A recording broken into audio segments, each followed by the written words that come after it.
Ration કાર્ડમાં KYC કરવા માટે બનાસકાંઠાના અંબાજીમાં અનોખો પ્રયાસ હાથ ધરાયો। અંબાજી ગ્રામ પંચાયતના વહીવટદાર એન.જે. ચૌધરીએ લોકોને ઘઉંનું મફત વિતરણ કર્યું। જી હા, કેવાયસી અંગે લોકોમાં જાગૃતિ આવે તે માટે પોતાના ખેતરમાં થયેલા ઘઉંનું મફત વિતરણ કરાયું। વહીવટદારે જરૂરિયાતમંદ પરિવારને 50 મણ ઘઉંનું વિતરણ કરી લોકોને સમજ આપી કે જો રાશન કાર્ડમાં કેવાયસી નહીં થાય તો અનાજ મળતું બંધ થઈ જશે। મહત્વનું છે કે રાશન કાર્ડમાં કેવાયસી કરાવવા સરકાર પણ ઝુંબેશ ચલાવે છે, પરંતુ હજુ પણ કેટલાક લોકોના કેવાયસી બાકી છે।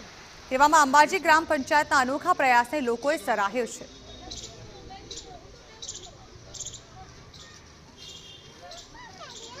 સરકાર કેવાયસી બાબતે અત્યારે ખૂબ ચલાવી રહી છે આખા ગુજરાતની અંદર, પણ કેવાયસી લોકો કરાવતા નથી।